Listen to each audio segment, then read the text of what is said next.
ಎಲ್ಲರಿಗೂ ನಮಸ್ಕಾರ. ಮಾಡಿಕ್ academy Jamkhandi YouTube ಚಾನಲ್ಗೆ ಸ್ವಾಗತ. ಸೊ ನಾವು ಮತ್ತು ವಿಶೇಷವಾಗಿ ನಮ್ಮ ಟೀಮ್, ಹೌದಾ, ನಮ್ಮ ಟೀಮ್ ಎಲ್ಲರೂ ಸೇರ್ಕೊಂಡು ಏನು ಮಾಡಿದ್ದೀವಿ ಅಂತಂದರೆ, ನಾವುಗಳು ಒಂದು ಮಾಸಪತ್ರಿಕೆಯನ್ನು ಹೊರಗೆ ತಂದಿದ್ದೀವಿ. ಇದಕ್ಕೇನು ಯಾವುದು ದುಡ್ಡಿಲ್ಲ, ಏನಿಲ್ಲ, ಫ್ರೀ ಆಫ್ ಕಾಸ್ಟಲ್ಲಿ ನೋಡ್ಕೊಳ್ಳಿ. ಇದು ಭಾಳ ಹೆಲ್ಪ್ಫುಲ್ ಇರ್ತಕ್ಕಂಥ ಮ್ಯಾಗ್ಝಿನು. ಇಂಥ ಹೆಲ್ಪ್ಫುಲ್ ಇರ್ತಕ್ಕಂಥ ಮ್ಯಾಗ್ಝಿನು ಬೇರೆ ಇದೆಯೋ ಇಲ್ಲೋ ನಮಗೆ ಗೊತ್ತಿಲ್ಲ. ಬಟ್ ಆದರೆ ನಾವು ಮಾತ್ರ ನಮ್ಮ ಎಫರ್ಟ್ ಹಾಕ್ತಾ ಇದ್ದೀವಲ್ಲ, ಅದು ಬೆಸ್ಟ್ ಎಫರ್ಟ್ ಹಾಕ್ತಾ ಇರೋದು, ಎಲ್ಲರಿಗೂ ಅನುಕೂಲ ಆಗಲಿ ಅಂತ. ಸೊ ಈ ಜನವರಿ ತಿಂಗಳ ಮಾಸಪತ್ರಿಕೆ, ಇದರದ್ದು ಒಂದು ರಿವ್ಯೂ ಮಾಡ್ಕೊಂಡು ಹೋಗೋಣ. ಯಾವೆಲ್ಲ ಟಾಪಿಕ್ಗಳು ಇಂಪಾರ್ಟೆಂಟ್ ಆಗ್ತವೆ, ಯಾವುದೆಲ್ಲ ಇದೆ. ಸೊ ಇದರಲ್ಲಿ ರಾಮ ಮಂದಿರ ನಿರ್ಮಾಣದ ಬಗ್ಗೆ ಇದೆ. ಬಟ್ ರಾಮ ಮಂದಿರ ನಿರ್ಮಾಣದ ಬಗ್ಗೆ ನಮಗೆ ಪ್ರಶ್ನೆ ಕೇಳ್ತಾರೋ ಇಲ್ಲೋ ಗೊತ್ತಿಲ್ಲ. ಬಟ್ ಅಲ್ಲಿರ್ತಕ್ಕಂಥ ವಾಸ್ತುಶಿಲ್ಪದ ಬಗ್ಗೆ ಪ್ರಶ್ನೆ ಕೇಳೋ ಸಾಧ್ಯತೆ ಇರುತ್ತೆ. ಆಲ್ರೆಡಿ ಏನು ಮಾಡಿದ್ದಾರೆ, ದ್ರಾವಿಡ ಶೈಲಿ ಅಂದರೆ ಏನು, ನಾಗರ ಶೈಲಿ ಅಂದರೆ ಏನು, ವೇಸರ ಶೈಲಿ ಅಂದರೆ ಏನು, ಚಾಲುಕ್ಯ ಶೈಲಿ ಅಂದರೆ ಏನು, ಅಂದರೆ ಈ ರೀತಿ ಪ್ರಶ್ನೆಗಳನ್ನ ಕೇಳ್ತಾ ಇರ್ತಾರಲ್ಲ, ಅದಕ್ಕೆ ಏನು ಮಾಡಿದ್ದೀನಿ, ಈ ರಾಮ ಮಂದಿರ ನಿರ್ಮಾಣಕ್ಕೆ ಸಂಬಂಧಪಟ್ಟಂತೆ ಪೂರ್ಣವಾಗಿ ಆ ಉತ್ತರ ಭಾರತದಲ್ಲಿ ಯಾವೆಲ್ಲ ಶೈಲಿಗಳು ಬರ್ತವೆ ಅವುಗಳನ್ನು ತೆಗೆದುಕೊಂಡಿದ್ದೀನಿ. ಸೊ ಆಪರೇಷನ್ ಸರ್ವಶಕ್ತಿ, ಆಮೇಲೆ ಬಕ್ಸಾ ರಾಷ್ಟ್ರೀಯ ಉದ್ಯಾನವನ, ಸಿಮ್ಲಿಪಾಲ್ ಬರುತ್ತೆ. ಆಮೇಲೆ ಕಾಫಿ ಯಾವ ರೀತಿ ಬೆಳೀತಾರೆ, ಅಂದರೆ ಕಾಫಿ ನಮ್ಮಲ್ಲಿ ಜಾಸ್ತಿ ಬೆಳೆಯೋದು, ಕಾಫಿ ನಾಡು ಅಂತೇಳಿ ಚಿಕ್ಕಮಗಳೂರನ್ನು ಕರಿತೀವಿ ನಾವು. ಸೊ ಅದಕ್ಕೆ ಸಂಬಂಧಪಟ್ಟಂತೆ ಮತ್ತು 150 ವರ್ಷಗಳನ್ನ ಪೂರೈಸಿರ್ತಕ್ಕಂಥ ಭಾರತೀಯ ಹವಾಮಾನ ಇಲಾಖೆ ಬಗ್ಗೆ, ಆಮೇಲೆ GI tag, geographical indication tag ಬಗ್ಗೆ, ಆಮೇಲೆ ಆಮ್ಲ ಮಳೆಯ ಬಗ್ಗೆ, ಸೊ ದ್ವಿದಳ ಧಾನ್ಯಗಳ ಬಗ್ಗೆ, ಪೃಥ್ವಿ ಯೋಜನೆ, ಆಮೇಲೆ ಪ್ರಶಸ್ತಿಯನ್ನು ನೀಡಿದ್ದಾರೆ ಭಾರತ ರತ್ನ. ಸೊ ಆಮೇಲೆ ಕೆಲವು ಯೋಜನೆಗಳಿದ್ದಾವೆ, Nari Shakti, Australian open tournament, ರಕ್ಷಣಾ ಸಾಮಗ್ರಿ ರಫ್ತಿನಲ್ಲಿ, ಆಮದು ಅಲ್ಲ ರಫ್ತು, ಎಕ್ಸ್ಪೋರ್ಟ್ ಮಾಡೋದರಲ್ಲಿ ಭಾರತ ನಂಬರ್ 1 ಆಗಿದೆ. ಆಮೇಲೆ ಪ್ರೊಫೆಸರ್ CN ರಾವ್ ಅವರಿಗೆ ಏನು ಮಾಡಿದ್ದಾರೆ, ರಸಾಯನಶಾಸ್ತ್ರ ಪ್ರಶಸ್ತಿ ದೊರಕಿದೆ. ಆಮೇಲೆ ರೋಹನ್ ಬೋಪಣ್ಣ ಅವ್ರಿಗೆ ಸಂಬಂಧಪಟ್ಟಂತೆ, ಆಮೇಲೆ ಕರ್ಪೂರಿ ಠಾಕೂರ್ಗೆ ಏನು ಮಾಡಿದ್ದಾರೆ, ಭಾರತ ರತ್ನ ಪ್ರಶಸ್ತಿಯನ್ನು ಕೊಟ್ಟಿದ್ದಾರೆ. ಸೊ ಇದೇ 2 ದಿನದ ಹಿಂದೆ ಮತ್ತೆ ಏನು ಮಾಡಿದ್ದಾರೆ, ಮಾನ್ಯ ಪ್ರಧಾನಮಂತ್ರಿಯವರು ಏನು ಮಾಡಿದ್ದಾರೆ, ಲಾಲ್ ಕೃಷ್ಣ ಅಡ್ವಾಣಿ ಅವರಿಗೂ ಕೂಡ ಭಾರತ ರತ್ನವನ್ನು ಘೋಷಿಸಿದ್ದಾರೆ. ಸೊ ಟೆಲಿಗ್ರಾಮ್ ಜಾಯ್ನ್ ಆಗಬೇಕಾದ್ರೆ ಅಥವಾ ಯೂಟ್ಯೂಬ್ ಚಾನಲನ್ನು ಏನು ಮಾಡ್ಬೋದು, ಸಬ್ಸ್ಕ್ರೈಬ್ ಮಾಡ್ಕೋಬೇಕಾದ್ರೆ ಈ QR ಕೋಡ್ಗಳನ್ನು ಫಾಲೋ ಮಾಡ್ಕೊಳ್ಳಿ. ಸೊ ಒಂದು ಸಲ ಪರಿವಿಡಿಯಲ್ಲಿ ಏನಿದೆ ಅಂತ ನೋಡೋದಕ್ಕಿಂತಲೂ ನೇರವಾಗಿ ನಾನು ಟಾಪಿಕ್ಗಳಿಗೇ ಹೋಗಿಬಿಡ್ತೀನಿ. ಸೊ ಪರಿವಿಡಿಯಲ್ಲಿ ಒಂದು ಸಲ ನೋಡ್ಕೊಂಡು ಹೋಗೋಣ. ರಾಮ ಮಂದಿರ ನಿರ್ಮಾಣ, ನಾಗರ ಶೈಲಿ ದೇವಾಲಯಗಳ ವಾಸ್ತುಶಿಲ್ಪದ ಬಗ್ಗೆ ಡಿಸ್ಕಷನ್ ಇದೆ. ಸೊ ಜಗನ್ನಾಥ ದೇವಸ್ಥಾನ ಇಶ್ಯೂ ಇತ್ತು, ಅದರ ಬಗ್ಗೆ ಇದೆ. ಸೊ ಅಜಂತಾ ಗುಹೆಗಳು ನ್ಯೂಸಲ್ಲಿತ್ತು. ಆಮೇಲೆ ಶಾಸ್ತ್ರೀಯ ಭಾಷೆಗಳ ಬಗ್ಗೆ ಪ್ರಶ್ನೆ ಕೇಳಿದ್ದಾರೆ. ಮಕರ ಸಂಕ್ರಾಂತಿ ಹಬ್ಬಗಳ ಬಗ್ಗೆಯೂ ಪ್ರಶ್ನೆ ಬಂದಿದೆ. ಭಾಮಿನಿ ಬೆಟ್ಟಗಳು, ಇದ್ರ ಬಗ್ಗೆ ಚಂದೂಬಿ ಸರೋವರ, ಆಮೇಲೆ ತಿರುವಳ್ಳುವರ್, ಆಮೇಲೆ ಡೈಯಿಂಗ್ ಲ್ಯಾಂಗ್ವೇಜು. ಸೊ ಪರಿಸರ, ಭೂಗೋಳಶಾಸ್ತ್ರ ಮತ್ತು ಜೀವ ವೈವಿಧ್ಯತೆ ಮತ್ತು ವಿಪತ್ತು ನಿರ್ವಹಣೆ ಬಂದಾಗ ನಮಗೆ ಬಕ್ಸಾ ರಾಷ್ಟ್ರೀಯ ಉದ್ಯಾನವನ, ಭಾರತದಲ್ಲಿ ಹುರಿ ಸಂರಕ್ಷಣೆ, ಕೋಕಿಂಗ್ ಕೋಲು, ರಾಷ್ಟ್ರೀಯ ಶುದ್ಧ ಗಾಳಿ ಕಾರ್ಯಕ್ರಮ, ನ್ಯಾಷನಲ್ ಕ್ಲೀನ್ ಫ್ಯೂವರ್ ಏರ್ ಪ್ರೋಗ್ರಾಮ್ ಅಂತ ಬರುತ್ತೆ. ಆಮೇಲೆ ಕಾಫಿ ಬೆಳೆ, ಹಿಮಚಿರತೆಗಳ ಬಗ್ಗೆ, ಅದಾದಮೇಲೆ ಕ್ಲೀನ್ ಗಂಗಾ, ಭೂಕುಸಿತ, ಕೃಷ್ಣರಾಜ ಸಾಗರ ಅಣೆಕಟ್ಟು ನಮ್ಮ ಕರ್ನಾಟಕದಲ್ಲೇ ಬರೋದರಿಂದ ಇದು ಇಂಪಾರ್ಟೆಂಟ್. ಹಳದಿ ರಷ್ಟು, ಸೊ ಗೊಂಜಾಳಕ್ಕದು ಬರುತ್ತೆ ನೋಡಿ, ಹೌದಾ. ಆಮೇಲೆ ರಾಮ್ಸಾರ್ ಕನ್ವೆನ್ಷನ್ ಅಡಿಯಲ್ಲಿ ವೆಟ್ಲ್ಯಾಂಡ್ಗಳ ಸಿಟಿ ಮತ್ತೆ ಹೊಸ ಹಾಕಿದ್ದಾರೆ. ಸೊ ಗ್ರೇಟ್ ಇಂಡಿಯನ್ ಬಸ್ಟರ್ಡು, ಅದಾದಮೇಲೆ ಕುಮ್ಕಿ ಆನೆಗಳು, ಕಲ್ಲಿದ್ದಲನ್ನು ಅನಿಲೀಕರಣ ಮಾಡಿರ್ತಕ್ಕಂಥದ್ದು, ಆಮ್ಲ ಮಳೆ, ಕಾಜಿರಂಗ ರಾಷ್ಟ್ರೀಯ ಉದ್ಯಾನವನ, ಸಿಮಿಲಿಪಾಲ್ ಟೈಗರ್ ರಿಸರ್ವು, ಬಯೋ ಪ್ರಾಸ್ಪೆಕ್ಟಿಂಗು, ಹೌದಾ. ವೆಸ್ಟರ್ನ್ ಡಿಸ್ಟರ್ಬೆನ್ಸ್, ವಿಜ್ಞಾನ ತಂತ್ರಜ್ಞಾನ ಮತ್ತು ರೋಗಗಳಲ್ಲಿ ನಾನು ಯಾವುದೆಲ್ಲ ಹಾಕಿದ್ದೇನೆ ಅಂದರೆ ಉಪಗ್ರಹದ ಉಪಯೋಗಗಳು, ಅಂದರೆ ಸ್ಯಾಟಲೈಟ್ ಏನೋ ನಾವು ಲಾಂಚ್ ಮಾಡ್ತೀವಿ ಅವುಗಳ ಬಗ್ಗೆ ಏನು ಮಾಡಿದ್ದೀನಿ, ಡಿಸ್ಕಷನ್ ಮಾಡಿದ್ದೀನಿ. ಮಲ್ಟಿ ವಿಟಮಿನ್ ಸಪ್ಲಿಮೆಂಟ್ಸ್ಗಳನ್ನು, ಹ್ಯೂಮನ್ ಪ್ಯಾಪಿಲೋಮಾ ವೈರಸ್, ಹೌದಾ. ಅದಾದಮೇಲೆ antimicrobial resistance, Aditya L1 ಬರುತ್ತೆ. ಇವೆಲ್ಲವುಗಳಿಗೆ GI ಟ್ಯಾಗ್ ಇಂಪಾರ್ಟೆಂಟು. ಮತ್ತು ಪ್ರತಿ ಬಾರಿ ಒಂದಿಲ್ಲ ಒಂದು ಎಕ್ಸಾಮಲ್ಲಿ ಏನು ಮಾಡ್ತಿದ್ರು ಅಂತಂದರೆ, ಚೀನಾದವರು ಯಾವುದಾದ್ರೂ ಒಂದು ಸ್ಯಾಟಲೈಟನ್ನು ಉಡಾವಣೆ ಮಾಡಿದರೆ ಅದ್ರ ಬಗ್ಗೆ ಪ್ರಶ್ನೆ ಏನು ಕೇಳ್ತಾರೆ. ಅದಕ್ಕೆ ಇತ್ತೀಚೆಗೆ ಯಾವುದು ಉಡಾವಣೆ ಮಾಡಿದ್ದಾರೆ ಅದ್ರ ಬಗ್ಗೆ ಹಾಕಿದ್ದೀನಿ. ಸೊ C-130 ಸೂಪರ್ ಹರ್ಕ್ಯುಲಸ್ ಯುದ್ಧತಂತ್ರ, ಆಮೇಲೆ ಜೆನೆಟಿಕಲಿ ಮಾಡಿಫೈಡ್ ಸಾಸಿವೆ ಅಂತ ನಾವೇನು ಕರಿತೀವಿ ಅದನ್ನು ಇಲ್ಲಿ ತೋರಿಸಿದ್ದೀನಿ. ಆಮೇಲೆ square kilometre array project, 30 metre ದೂರದರ್ಶಕ, ಇದು ತುಂಬ ವರ್ಷಗಳಿಂದ ನ್ಯೂಸಲ್ಲಿದೆ, ಇದು ಪ್ರತಿ ವರ್ಷ ಬರ್ತಾನೆ ಇರುತ್ತೆ ನ್ಯೂಸಲ್ಲಿ. ಸೊ ಅದಕ್ಕೆ ಇದನ್ನು ಹಾಕಿದ್ದೀನಿ. ಆಕಾಶ ಕ್ಷಿಪಣಿ ಬಗ್ಗೆ ಹಾಕಿದ್ದೀನಿ. ಲೈಟ್ ಎಮಿಟಿಂಗ್ ಡಯೋಡ್ಗಳ ಬಗ್ಗೆ, ಜನರೇಟಿವ್ AI ಅಂದರೆ ಆರ್ಟಿಫಿಷಿಯಲ್ ಇಂಟೆಲಿಜೆನ್ಸ್ ಮತ್ತು ಹಕ್ಕುಸ್ವಾಮ್ಯ ಅಂತ ಏನು ಕರಿತೀವಿ, ಇಂಟೆಲೆಕ್ಚುವಲ್ ಪ್ರಾಪರ್ಟಿ, ಅದಕ್ಕೆ ಸಂಬಂಧಪಟ್ಟಂತೆ ನಿಸಾರ್ ಉಪಗ್ರಹ, ಆಮೇಲೆ ಔಷಧಗಳು ಒಂದೇ, ಹೌದಾ. ಬ್ಲ್ಯಾಕ್ ಹೋಲ್ ಬಗ್ಗೆ ಹಾಕಿದ್ದೀನಿ. ಬುಲೆಟ್ ಟ್ರೈನ್ ಕಾರಿಡಾರ್ಗೆ ಸಿಸ್ಕೋಮೀಟ್ರನ್ನು ಅಳವಡಿಸಿದ್ದಾರೆ. ಉಪಗ್ರಹ ಬಾಹ್ಯಾಕಾಶಕ್ಕೆ ಉಡಾವಣೆ ಮಾಡಿದ ಇರಾನ್ ಕೂಡ ಮಾಡಿದೆ. ಆಮೇಲೆ ದೇಶದಲ್ಲಿ ಬಡತನ ಏನಾಗಿದೆ, ಇಳಿಕೆಯಾಗಿದೆ ಅಂತ ವರದಿ ಬಂದಿದೆ. ಆಮೇಲೆ ಫಾರ್ಮ್ ಆಯಿಲು, securities exchange board of India ಅಂತ ನಾವೇನು ಕರಿತೀವಿ ಸೆಬಿ, ಅದರ ಬಗ್ಗೆ ಇದೆ ನ್ಯೂಸಲ್ಲಿ. ಆಕಾರದ ಆರ್ಥಿಕತೆ ಅಂದರೆ ಏನು, ಭಾರತದ GDP ಬಗ್ಗೆ, ದ್ವಿದಳ ಧಾನ್ಯಗಳು, ವಿಶ್ವ ಆರ್ಥಿಕ ವೇದಿಕೆ, CPI ಕನ್ಸ್ಯೂಮರ್ ಪ್ರೈಸ್ ಇಂಡೆಕ್ಸ್ ಅಂತ ಕರಿತೀವಿ, ರಾಗಿ ಬೆಳೆ, ಮತ್ತು VRR ಅಂದರೆ ಇದು RBIಗೆ ಸಂಬಂಧಪಟ್ಟಿರ್ತಕ್ಕಂಥದ್ದು. ವೇರಿಯೇಬಲ್ ರೆಫೋ ರೇಟ್ ಅಂತ ನಾವು ಕರಿತೀವಿ. ಸೌರಶಕ್ತಿಗೆ ಸಂಬಂಧಪಟ್ಟಂತೆ ಹೊಸ ಪಕ್ಷಗಳ ಚಿಹ್ನೆಯನ್ನು ಯಾವ ರೀತಿ ಗುರುತಿಸ್ತಾರೆ, ರಾಜಕೀಯ ಆಡಳಿತದ ಬಗ್ಗೆ, ಕಾಂಪಿಟೇಷನ್ ಕಮಿಷನ್ ಆಫ್ ಇಂಡಿಯಾದ ಬಗ್ಗೆ, ರಾಜ್ಯಸಭೆಗೆ ಚುನಾವಣೆ ಯಾವ ರೀತಿ ನಡೀತಾ, ರಾಜ್ಯಪಾಲರು ಹೆಂಗೆ ಸಂಬಂಧಪಟ್ಟಿರ್ತಕ್ಕಂಥ ಅಧಿಕಾರ ಕಾರ್ಯಗಳು, ಸ್ಥಳೀಯ ಆಡಳಿತ ಅಂದರೆ ಸೆಲ್ಫ್ ಗೌರ್ಮೆಂಟ್ ಅಂತ ಏನು ಕರಿತೀವಿ ಅಥವಾ ಗ್ರಾಮೀಣ ಆಡಳಿತ ಅಂತ ಏನು ಕರಿತೀವಿ ಅದ್ರ ಸಂಬಂಧಪಟ್ಟಂತೆ. ಸೊ ಅಲ್ಪಸಂಖ್ಯಾತರು ಮತ್ತು ಸುಪ್ರೀಂ ಕೋರ್ಟ್ನ ಕಾನೂನು ಸೇವಾ ಸಮಿತಿ, ಒಂದು ರಾಷ್ಟ್ರ ಒಂದು ಚುನಾವಣೆ. ಸೊ ಇದನ್ನು ನೋಡ್ಕೊಳ್ಳಿ, ಎಲ್ಲಾದರೂ ಎಸ್ಸೆ ಕೇಳೋ ಚಾನ್ಸಸ್ ಇರುತ್ತೆ. ಆಧಾರ್ ಕಾರ್ಡ್ ಬಗ್ಗೆ ಇಶ್ಯೂ ಆಗಿತ್ತು ಮತ್ತು ರೀಸೆಂಟಾಗಿ ನಡೆದಿರ್ತಕ್ಕಂಥ ಪರೀಕ್ಷೆಯಲ್ಲಿ ಆಧಾರ್ ಕಾರ್ಡಿಗೆ ಸಂಬಂಧಪಟ್ಟಂತೆ ಪ್ರಶ್ನೆಯನ್ನು ಕೂಡ ಕೇಳಿದರು ಅನ್ನೋ ಉದ್ದೇಶಕ್ಕಾಗಿ ಇದನ್ನು ಹಾಕೊಂಡಿದ್ದೀನಿ. ಆಮೇಲೆ ಭಾರತ ರತ್ನ ಪ್ರಶಸ್ತಿ, ಸರ್ಕಾರದ ಯೋಜನೆಗಳು ಬಂದಾಗ ನಮಗೆ ಪೃಥ್ವಿ ಯೋಜನೆ, ಮನೆ ಬಾಗಿಲಿಗೆ ಜನಮಿತ್ರ, ಸೊ ಅನೇಕ ಯೋಜನೆಗಳನ್ನ ಹಾಕೊಂಡಿದ್ದೀನಿ. International court of justice, international labour organisation, ಭಯೋತ್ಪಾದನೆ, ಆನ್ಲೈನ್ ಗೇಮಿಂಗ್. ಯಾಕಂದರೆ ಆನ್ಲೈನ್ ಗೇಮಿಂಗ್ಗೆ ಸಂಬಂಧಪಟ್ಟಂತೆ ಪ್ರಶ್ನೆಯನ್ನು ಕೇಳಿದ್ದಾರೆ ಅನೇಕ ಬಾರಿ. ಇದು ಯಾವ ಪಟ್ಟಿಯಲ್ಲಿ ಬರುತ್ತೆ ಅಂತಲೂ ಕೇಳಿದ್ದಾರೆ. ಸೊ ಅದಕ್ಕೆ ಯಾರು ಟ್ಯಾಕ್ಸ್ ಹಾಕ್ತಾರೆ ಅಂತಲೂ ಕೇಳಿದ್ದಾರೆ. ಸೊ ಕ್ಷಿಪಣಿ ಮತ್ತು ಡ್ರೋನ್ ದಾಳಿ, ಆಮೇಲೆ ಪನಾಮ ಕಾಲುವೆ, ಇರಾನ್, ಪಾಕಿಸ್ತಾನ ಮತ್ತು ಬಲೂಚಿಸ್ತಾನ, ವರ್ಲ್ಡ್ ಟ್ರೇಡ್ ಆರ್ಗನೈಜೇಷನು, ಸೆಪಿ ಬಂದಿದೆ, ಭಾರತ ಮ್ಯಾನ್ಮಾರ್ ಗಡಿ ಮತ್ತು ಭೂತಾನ್ ಗಡಿ, ಅಷ್ಟೆಲ್ಲ ಆಪರೇಷನ್ ಸರ್ವಶಕ್ತಿ. ಸೊ ಸದ್ದಿಲ್ಲದೆ ಸುದ್ದಿ ಮಾಡಿದ ವಿಶ್ಲೇಷಣೆ ಬಂದಾಗ ಅಲ್ಲಿ ಕೂಡ ಕೆಲವು ನ್ಯೂಸ್ಗಳನ್ನು ಹಾಕಿದ್ದೀನಿ. ಸೊ ಒಂದೊಂದಾಗಿ ನೋಡ್ಕೊಂಡು ಹೋಗೋಣ ಇವತ್ತಿನ ತರಗತಿಯಲ್ಲಿ. ರಾಮ ಮಂದಿರ, ಹೌದಾ, ಇದು ನಾಗರ ಶೈಲಿಯಲ್ಲಿ ಕಟ್ಟಿರ್ತಕ್ಕಂಥದ್ದು. ಅದಾದಮೇಲೆ ವಿಶೇಷವಾಗಿ ರಾಮ ಮಂದಿರ ಅಯೋಧ್ಯೆ, ಅಹಮದಾಬಾದ್ನ ಸಂಪೂರ್ಸ್ ಕುಟುಂಬದಿಂದ ಡೆಡ್ಲಾ ಮಾರ್ಟ್ಗೆ ಮೂಲ ವಿನ್ಯಾಸ, ಹೌದಾ, ಸೋಮನಾಥ್ ದೇವಾಲಯವನ್ನು ಸೇರಿಸಿ ಮಾಡುವ ಮೂಲಕ ಪ್ರಪಂಚದಾದ್ಯಂತ ಕನಿಷ್ಠ ತಲೆಮಾರುಗಳಿಗೆ ಅಂತಂದರೆ ಆಗಬೇಕದು 100 ದೇವಾಲಯಗಳ ವಿನ್ಯಾಸಕ್ಕೆ ಕೊಡುಗೆಯನ್ನು ನೀಡಿದ್ದಾರೆ. ಸೊ ಒರಿಜಿನಲ್ನಿಂದ ಕೆಲವು ಬದಲಾವಣೆಗಳೊಂದಿಗೆ ಹೊಸ ಡ್ಯೂಕ್ಗಳನ್ನು ಏನು ಮಾಡಿದ್ದಾರೆ, ಹಿಂದೂ ಪರೀಕ್ಷೆಗಳು, ವಾಸ್ತುಶಾಸ್ತ್ರ ಮತ್ತು ಸಿಗೆ ಶಾಸ್ತ್ರಗಳ ಪ್ರಕಾರ ಸರಿಪಡಿಸಲಾಯಿತು. ಆಮೇಲೆ ಇಲ್ಲಿ ನಾವು ಇದನ್ನು ನೋಡೋದಕ್ಕಿಂತಲೂ ವೈಶಿಷ್ಟ್ಯಗಳು ಏನಿದ್ದಾವೆ, ಕರ್ವಿ ಲಿಮ್ರಿ ಶಿಖರಗಳಿದ್ದಾವೆ, ಉಚಿತ ನಿಂತಿರುವ ಅಂದರೆ ಫ್ರೀ ಕೀರ್ತಿ ತೋರಣಗಳನ್ನು ನಾವು ಇದರಲ್ಲಿ ಕಾಣ್ಬೋದು. ಹಲಸಿನ ಮೇಲಿನ ಕೊಂಡ, ಭಾರೀ ಕೆತ್ತನೆಗಳ ಮಾಮ್ಲಕ್ ಅಂತ ಏನು ಕರಿತೀವಿ ಅಥವಾ ಮೇಲೆ ಶಿಖರದ ಹತ್ತಿರ ಇರತಕ್ಕಂಥದ್ದು, ಕೋಸ್ಲಿಂಗ್ಗಳಿಲ್ಲ. ಆಮೇಲೆ ಎತ್ತರದ ಸ್ತಂಭಗಳು ಇದರಲ್ಲಿಲ್ಲ. ಬಾಲ್ಕನಿಗಳು ಬಹುಮುಖವಾಗಿ ನೋಡಲು ಸಿಗ್ತವೆ. ಸೊ ಇನ್ನು ಇದಾದ ಮೇಲೆ ನಮಗೆ ಇಂಪಾರ್ಟೆಂಟ್ ನಾಗರ ಶೈಲಿಯ ದೇವಾಲಯದ ವಾಸ್ತುಶಿಲ್ಪದ ಬಗ್ಗೆ ನಾವು ತಿಳ್ಕೊಬೇಕಾದ್ರೆ, ನಾಗರ ಶೈಲಿ ಅಂತಂದರೆ ಇದು ಉತ್ತರ ಭಾರತದಲ್ಲೇ ಇರತಕ್ಕಂಥದ್ದು. ಗುಪ್ತರ ಅವಧಿಯಲ್ಲಿ ಅತ್ಯಂತ ಪ್ರಸಿದ್ಧಿಗೆ ಬಂದಿದ್ದು, ಅವರು ಇದು ಕಾಲದಲ್ಲೇ ಇದು ಬೆಳಕಿಗೆ ಬಂದಿದೆ. ಸೊ ಇದು ದಕ್ಷಿಣ ಭಾರತದ ದ್ರಾವಿಡ ಶೈಲಿಯೊಂದಿಗೆ ಹೊಂದಿಕೆಯಲ್ಲಿ ಕಂಡುಬರುತ್ತದೆ. ಅದೇ ರೀತಿ ಇಲ್ಲಿ ಏನಾಗುತ್ತೆ ಅಂದರೆ ಇವೆರಡು ವಿಲೀನ ಆದರೆ ವೇಸರ ಶೈಲಿಗಳು ಕಂಡುಬರ್ತವೆ. ಅಂದರೆ ಉತ್ತರ ಭಾರತದಲ್ಲಿ ನಾವು ನಾಗರ ಶೈಲಿ ಅಂತ ಕರಿತೀವಿ, ದಕ್ಷಿಣ ಭಾರತದಲ್ಲಿ ದ್ರಾವಿಡ ಶೈಲಿ ಅಂತ ಕರಿತೀವಿ. ಎರಡು ಮಿಕ್ಸ್ ಆದರೆ ಅದನ್ನು ನಾವು ವೇಸರ ಶೈಲಿ ಅಂತ ಕರಿತೀವಿ. ಸೊ ಇಲ್ಲಿ ಕೊಟ್ಟಿದ್ದೇನೆ ನಿಮಗೆ ಯಾವ ರೀತಿ ಬೆಳವಣಿಗೆ ಆಯಿತು ಅಂತ. ಇದರ ಲಕ್ಷಣಗಳನ್ನು ನೋಡೋದಾದರೆ ಪಂಚಯಾತ್ನ ಶೈಲಿಯ ದೇವಾಲಯಗಳ ನಿರ್ಮಾಣವನ್ನು ಅನುಸರಿಸುತ್ತಾ ಪಂಚಯಾತ್ನ ಸ್ಟೈಲ್ಗೆ ಸಂಬಂಧಪಟ್ಟಂತೆ UPSC ಅಲ್ಲಿ ಕೂಡ ಏನು ಮಾಡಿದರು, ಒಂದು ಬಾರಿ ಪ್ರಶ್ನೆಯನ್ನು ಕೇಳಿದರು. ಸೊ ಗರ್ಭಗೃಹ ಇರುತ್ತೆ, ವಿಗ್ರಹವನ್ನು ಇಡ್ತಕ್ಕಂಥ ಪ್ರದೇಶ, ದೇವಾಲಯದ ಭಾಗ, ಗರ್ಭಗೃಹದ ಹೊರಗೆ ನದಿ ದೇವತೆಗಳಾದ ಗಂಗಾ ಮತ್ತು ಯಮುನಾ ಚಿತ್ರಗಳನ್ನು ಇರಿಸಲಾಗಿತ್ತು. ಸೊ ಪ್ರಧಾನ ದೇಗುಲದ ಮುಂದೆ ಸಭಾಭವನಗಳು ಅಥವಾ ಮಂಟಪಗಳ ಉಪಸ್ಥಿತಿ, ಅಂದರೆ ಗರ್ಭಗೃಹ, ಮಂಟಪ, ಅರ್ಧ ಮಂಟಪ, ಸುಖನಾಸಿನಿ ಅಂದರೆ ಕಿಟಕಿಗಳು, ಇವೆಲ್ಲವೂ ಏನು ಮಾಡ್ಬೋದು ನಾವು ಇದರಲ್ಲಿ ಕಾಣ್ಬೋದು. ಸೊ ನಾಗರ ಶೈಲಿಯ ಆರಂಭಿಕ ಬದಲಾವಣೆಗಳು ಮತ್ತು ಶಾಲೆಗಳು, ಸೆಂಟ್ರಲ್ ಇಂಡಿಯಾ ಖಜುರಾಹೋ, ಹೌದಾ, ಇಲ್ಲಿ ಅನೇಕ ಇದ್ದಾವೆ, ಎಲ್ಲವುಗಳನ್ನು ಡಿಸ್ಕಷನ್ ಮಾಡಲ್ಲ, ನೀವು ಮ್ಯಾಗ್ಝಿನನ್ನು ಓದಿದರೆ ಈಸಿ ಆಗುತ್ತೆ.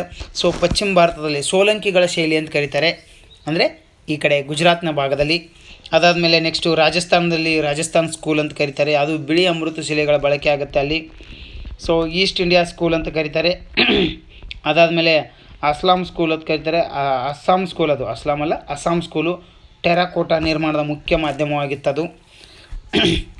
ಆಮೇಲೆ ಬಂಗಾಳ ಶಾಲೆ ಅಂತ ಕೂಡ ಕರೀತಾರೆ. ಸೊ ಒಡಿಸ್ಸಾ ಆದಮೇಲೆ ಸೊ ಮತ್ತೆ ನಮಗೆ ಇಲ್ಲಿ ನೋಡಿ ಯಾವ ರೀತಿ ಒಡಿಸ್ಸಾದಲ್ಲಿ ನಿರ್ಮಾಣಗಳಾಗ್ತವೆ ಅಂತ. ಅದಾದಮೇಲೆ ಕುಮಾನ್ ಶಾಲೆ ಮತ್ತು ಹಿಲ್ಸ್ ಶಾಲೆಗಳಾಗಿ ಕನ್ವರ್ಟ್ ಆಗುತ್ತೆ ಹಿಮಾಚಲ್ ಪ್ರದೇಶದಲ್ಲಿ. ಕಾಶ್ಮೀರ್ನಲ್ಲಿ ನೋಡಿ ಯಾವ ರೀತಿ ಕಟ್ತಾರೆ. ಸೊ ಜಗನ್ನಾಥ ಟೆಂಪಲ್ ಯಾಕೆ ಕಾರಿಡಾರ್ ಕಟ್ ನಿರ್ಮಾಣವನ್ನು ಮಾಡಲಿಕ್ಕೆ ಇಲ್ಲಿ ಉದ್ಘಾಟನೆಯನ್ನು ಮಾಡಿದ್ದಕ್ಕಾಗಿ ಹೆರಿಟೇಜ್ ಕಾರಿಡಾರ್ ಅಂತೇಳಿ ಕರೀತಾರೆ ಇದನ್ನು.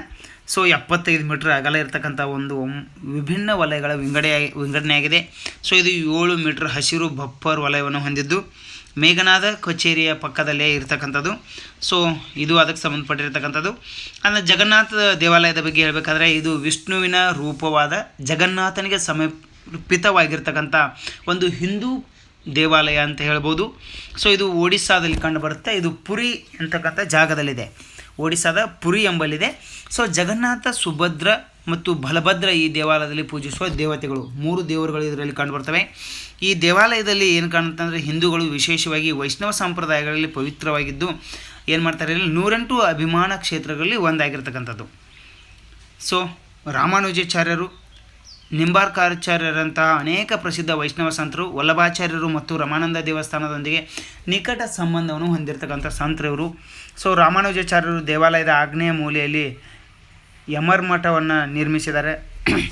ಆದಿಶಂಕರಾಚಾರ್ಯರು ಗೋವರ್ಧನ ಮಠವನ್ನು ನಿರ್ಮಿಸಿದ್ದಾರೆ. ಸೊ ಅದಕ್ಕೆ ಸಂಬಂಧಪಟ್ಟಿರ್ತಕ್ಕಂಥದ್ದು. ಸೊ ಇದನ್ನು ನಿರ್ಮಾಣ ಮಾಡಿದವರು ಯಾರು ಅಂತಂದರೆ ಗಂಗರಾಜನಿಂದ ಪುನರ್ನಿರ್ಮಿಸಲಾಯಿತು. ಅನಂತ ವರ್ಮನ್ ಚೋಳಗಂಗಾ ಅಂತ ನಾವು ಕರಿತೀವಿ. ಅವನ ವಂಶಸ್ಥನಾದ ನರಸಿಂಹದೇವ ಎರಡರ ಕೆಂಡುಪಟ್ನ ತಾಮ್ರಫಲಕದ ಶಾಸನದಿಂದ ವಿವರಿಸಲಾಗಿದೆ. ಇದ್ರ ಬಗ್ಗೆ ಅಲ್ಲಿ ಉಲ್ಲೇಖ ಸಿಗುತ್ತೆ ನಮಗೆ. ಗಂಗ ರಾಜವಂಶಸ್ಥರು, ಗಜಪತಿ ರಾಜವಂಶಸ್ಥರು ಇದನ್ನೇನು ಮಾಡಿದರು, ಕಟ್ಟಿದರು. ಇಲ್ಲಿ ರಥಯಾತ್ರೆ ನಡೀತೈತಿ ಪ್ರತಿ ವರ್ಷ. ಸೊ ರಥಯಾತ್ರೆಯನ್ನು ಅಥವಾ ರಥೋತ್ಸವ ಎಂದು ಕರೆಯುತ್ತಾರೆ. ಇದು ಭಾರತದ ಒಡಿಸ್ಸಾದ ಪುರಿ ನಗರದಲ್ಲಿ ವಾರ್ಷಿಕವಾಗಿ ನಡೀತೈತಿ. ಪ್ರತಿ ವರ್ಷ ನಡೆಯೋದ್ರಿಂದ ಇದು ಆ ಒಂದು ಸಂದರ್ಭದಲ್ಲಿ ಬೆಳಕಿಗೆ ಬರುತ್ತೆ. ಸೊ ಅಜಂತಾ ಗುಹೆಗಳು ಬಂದಾಗ ನಮಗೆ ಕುದುರೆ ಕಾಲಿನ ಆಕಾರದ ಬಂಡೆಗಲ್ಲಿ ಕೆತ್ತನೆಯಾಗಿರ್ತಕ್ಕಂಥದ್ದು. 29 ಗುಹೆಗಳನ್ನು ನಾವು ಅಲ್ಲಿ ನೋಡ್ಬೋದು. ರಾಕ್ ಕಟ್ ವಾಸ್ತುಶಿಲ್ಪ ಅಂತ ಕರಿತೀವಿ. ರಾಕ್ ಕಟ್ ಕೇವ್ಸ್ ಅಂತ ಕೂಡ ಕರೀತಾರೆ. ಸೊ ಬೆನಾಯ್ ಕೆ ಬೆಹಲ್ ಅವರು ತಮ್ಮ ನಡೆಯುತ್ತಿರುವ ಪ್ರದರ್ಶನದಲ್ಲಿ ಲಾಸ್ಟ್ ಏನ್ಸಿಯಂಟ್ ಆರ್ಟ್ರಿವಿಲ್ಡ್ ಅಂತಕ್ಕಂಥ ಈ ಸಂಪತ್ತನ್ನು ಬೆಳಗಿಸ್ತಾರೆ. ಅಜಂತಾ ಗುಹೆಗಳ ಬಗ್ಗೆ ಹೇಳಬೇಕಾದ್ರೆ ಇದು ಮಹಾರಾಷ್ಟ್ರದ ಔರಂಗಾಬಾದ್ ಜಿಲ್ಲೆಯಲ್ಲಿ ಕಂಡುಬರುತ್ತೆ. ಸಹ್ಯಾದ್ರಿ ಬೆಟ್ಟಗಳಲ್ಲಿ ಇದು ನಾವು ನೋಡ್ಬೋದು. ಅಜಂತಾ ರಾಕ್ ಕಟ್ ಗುಹೆಗಳು ಅಥವಾ ಸರಣಿಯನ್ನು ಒಳಗೊಂಡಿರ್ತಕ್ಕಂಥ 29 ಗುಹೆಗಳಲ್ಲಿ 25 ವಿಹಾರಗಳು ಮತ್ತು ವಸತಿ ಗುಹೆಗಳಾಗಿ ಕಾರ್ಯನಿರ್ವಹಿಸ್ತವೆ. ಆದರೆ ಉಳಿದ 4 ಚೈತ್ಯ ಅಥವಾ ಪ್ರಾರ್ಥನಾ ಮಂದಿರಗಳಾಗಿ ಕಾರ್ಯನಿರ್ವಹಿಸ್ತಾ ಇರೋದು ನಾವು ಇಲ್ಲಿ ಕಾಣ್ಬೋದು. ಸೊ ಬೌದ್ಧ ಸನ್ಯಾಸಿಗಳು ಇದನ್ನು ನೆನಪಿರಲಿ. ಯಾಕಂತಂದರೆ ವಿಹಾರ ಅಂದರೆ ಏನು? ವಿಹಾರ ಅಂತಂದರೆ ಬೌದ್ಧ ಸನ್ಯಾಸಿಗಳು ಬಂದು ತಂಗುವಂಥ ಸ್ಥಳ. ಆಮೇಲೆ ಸ್ತೂಪ ಅಂದರೆ ಏನು? ರೆಲಿಕ್ಸ್ಗಳನ್ನು ಇಟ್ಟು ಪೂಜೆ ಮಾಡ್ತಕ್ಕಂಥದ್ದು. ಚೈತ್ಯ ಅಂತಂದರೆ ವರ್ಸಿಪ್ ಪ್ಲೇಸ್ ಅಂತ ನಾವು ಹೇಳಬೇಕಾಗತ್ತಾ. ಸೊ ಇದನ್ನು ಪ್ರಶ್ನೆ ಕೇಳಿದ್ದಾರೆ ಇತ್ತೀಚೆಗೆ. ಸೊ ಅದಾದಮೇಲೆ ಗುಹೆಗಳಿಗೆ 5 ಹೀನಯಾನ ಪಂಥಕ್ಕೆ ಸಂಬಂಧಪಟ್ಟಿದೆ. 24 ಬೌದ್ಧ ಧರ್ಮದ ಮಹಾಯಾನ ಪಂಥದಲ್ಲಿ ರಚನೆಯಾಗಿರ್ತಕ್ಕಂಥದ್ದು.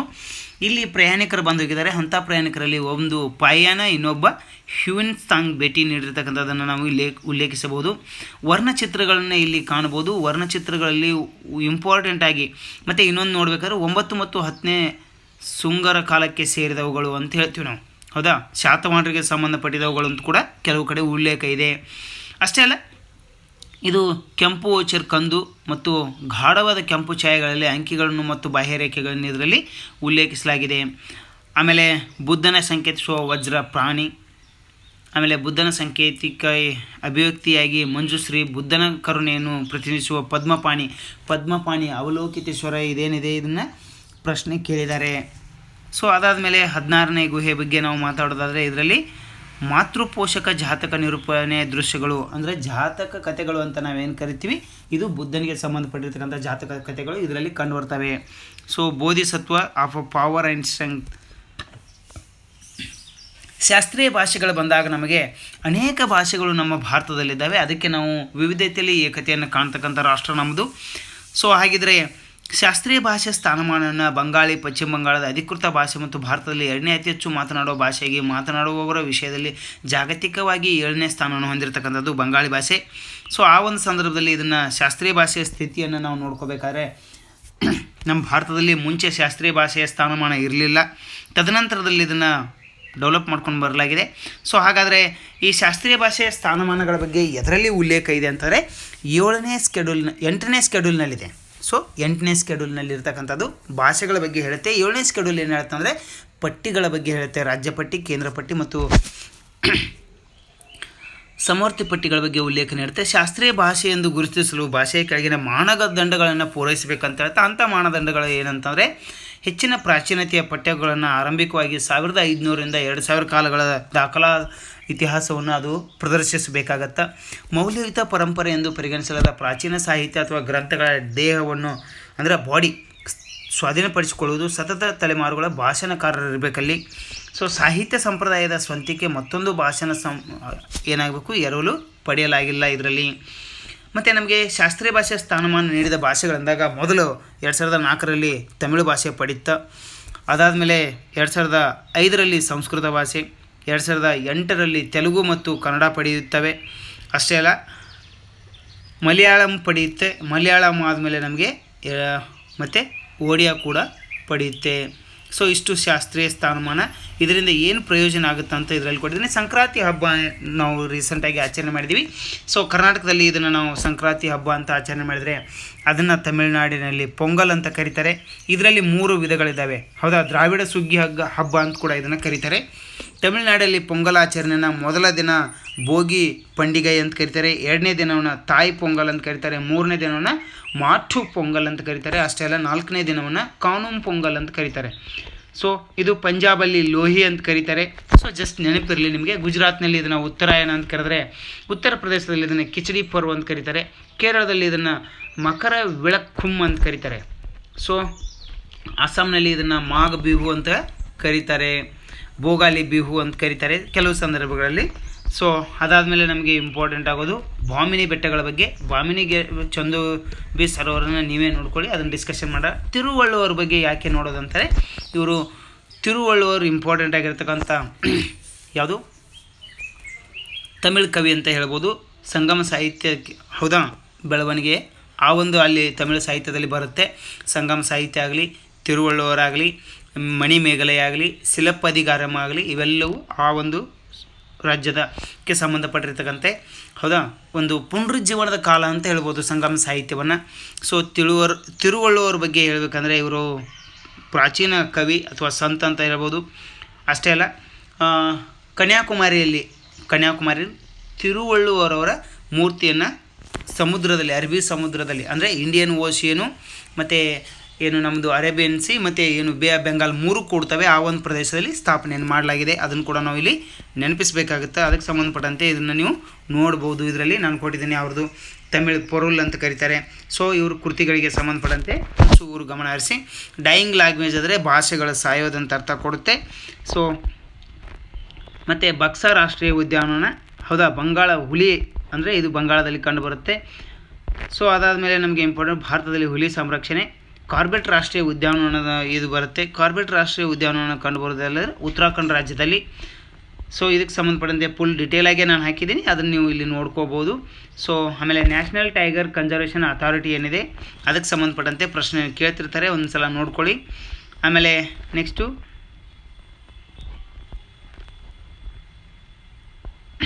ಗ್ಲೋಬಲ್ ಟೈಗರ್ ಇನಿಷಿಯೇಟಿವ್ ಇದೆ.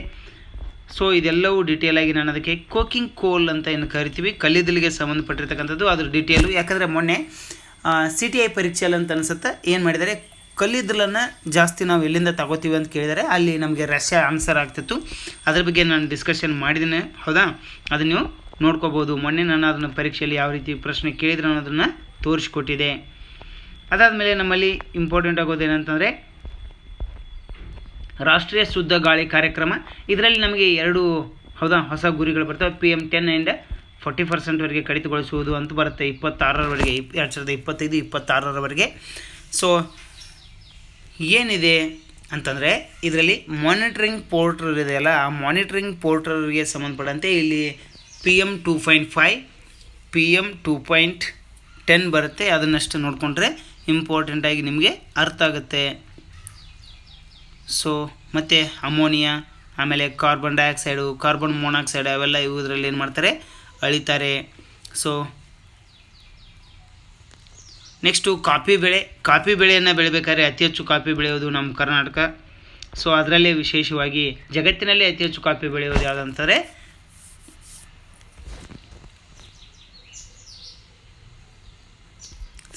ನಮ್ಮಲ್ಲಿ ಎಷ್ಟು ವಿಧಗಳಲ್ಲಿ ನೋಡ್ಬೋದು ಅಂತಂದರೆ ಅರೇಬಿಕಾ, ರೋಬಸ್ಟಾ, ಲಿಬರಿಕಾ ಅಂತ ನಾವು ಕಾಣ್ಬೋದು ಇದರಲ್ಲಿ.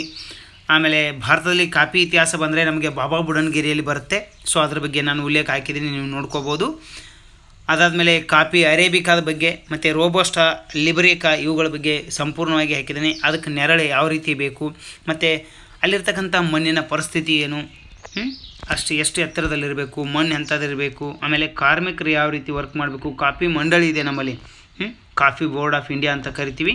ಸೊ 1942ರಲ್ಲಿ ಸಂಸತ್ತಿನ ಕಾಯ್ದೆಯ ಮೂಲಕ ಭಾರತದ ಕಾಫಿ ಮಂಡಳಿಯನ್ನು ಸ್ಥಾಪಿಸಲಾಗಿದೆ. ಇದೊಂದು ಸ್ಟ್ಯಾಟ್ಯೂಟರಿ ಬಾಡಿ ಅಂತ ನಾವು ಹೇಳ್ಬೋದು. ಸೊ ಮಳೆ ತಾಪಮಾನ ಯಾವ ರೀತಿ ಬೇಕು ಎಲ್ಲವನ್ನು ಹಾಕಿದ್ದೇನೆ. ಹಿಮಚಿರತೆಗಳ ಬಗ್ಗೆ ಪ್ರಶ್ನೆಯನ್ನು ಕೇಳ್ತಿರ್ತಾರೆ. ಡಾರ್ಜಿಲಿಂಗ್ ಸಂಬಂಧಪಟ್ಟಂತೆ ಇದು ನ್ಯೂಸಲ್ಲಿ ಬಂದಿತ್ತು, ಅದಕ್ಕೆ ಇದನ್ನು ಹಾಕಿದ್ದೀನಿ. Padmaja Naidu Himalaya geological park.